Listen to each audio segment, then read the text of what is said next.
और ज्यादा जानकारी के लिए हमारे साथ स्टेट हेड अजय त्रिपाठी जी जुड़ गए हैं लाइव। अजय जी, 5 राज्यों में चुनावों का ऐलान हो गया और इसी के साथ आचार संहिता का भी पालन उम्मीदवारों को, राजनीतिक दलों को करना होगा।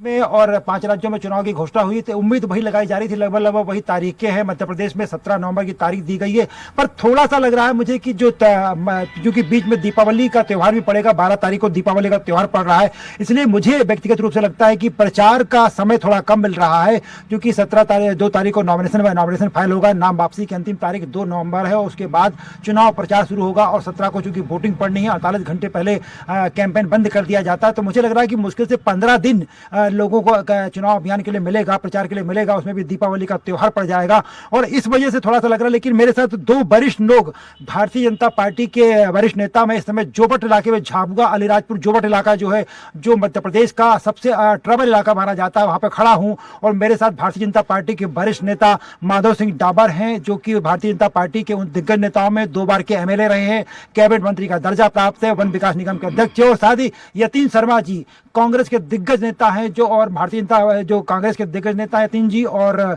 इस पूरे इलाके में एक बड़ा नाम माना जाता है। इन दोनों मेरे साथ खड़े हैं, सबसे पहले उनकी भी रिएक्शन ले लूंगा मैं। माधव दादा, 17 तारीख को चुनाव होना है, 2 तारीख को नाम वापसी है, आपको लगता है कि सफिशिएंट समय है?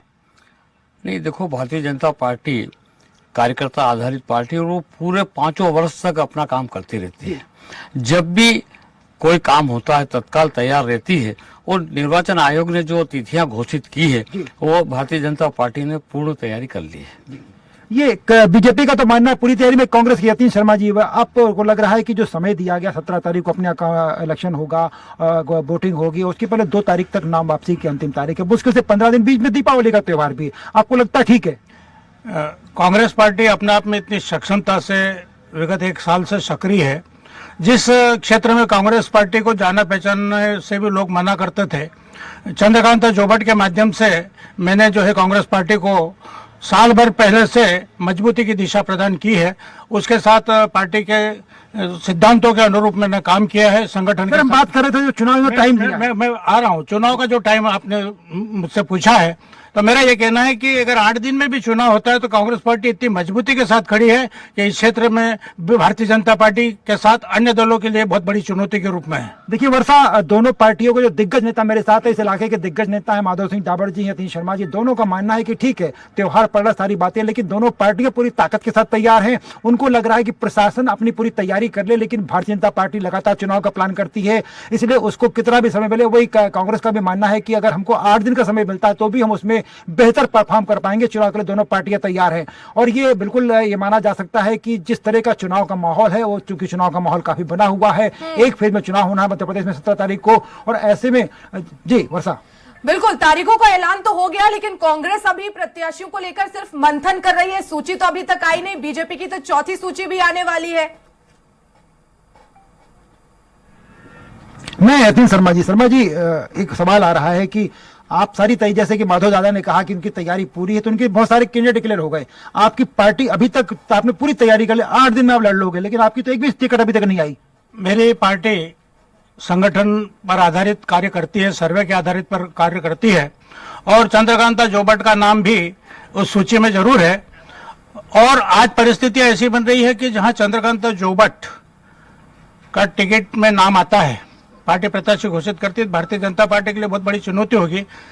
और इसके साथ ही पार्टी अपने लेवल से अपना विचार मंथन करके वो निश्चय ही पार्टी के हित में, प्रदेश की बात कर रहे हैं, पार्टी के हित में जोबट को लेकर के पूरे प्रदेश के साथ रणनीति के साथ में वो पार्टी प्रत्याशियों की सूची तैयार करेगी। और हाल ही में 11-12 तारीख तक एक सूची आ रही है, इसमें कुछ 100 सीटों पर डिक्लेरेशन होने की संभावना बन रही है।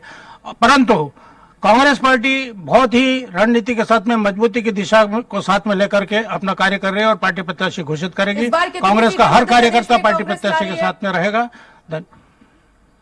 क्या उम्मीद कर रहे हैं सर, इस बार की संभावनाएं क्या है? बीजेपी मध्य प्रदेश में कांग्रेस की क्या स्थिति बनने वाली है?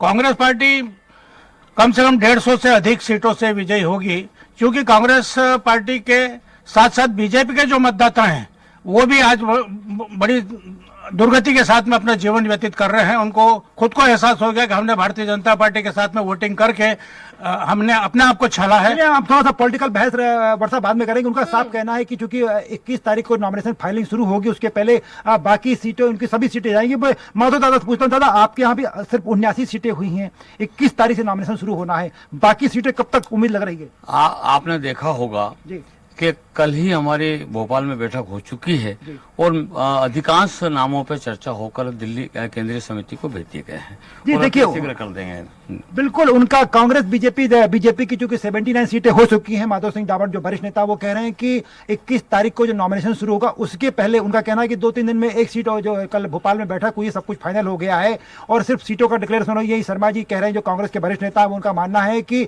बहुत जल्द कांग्रेस की 10-11 तारीख तक एक पहली लिस्ट आ जाएगी, दूसरी लिस्ट उसके बाद आ जाएगी, लेकिन 21 तारीख के पहले नॉमिनेशन के पहले दोनों पार्टियां अपने सारे प्रत्याशियों के नाम घोषित कर देंगी, ऐसा दोनों पार्टियों के नेता दावा कर रहे हैं। वर्षा, बिल्कुल, बहुत धन्यवाद अजय जी हमसे जुड़ने के लिए और विस्तार से जानकारी देने के लिए।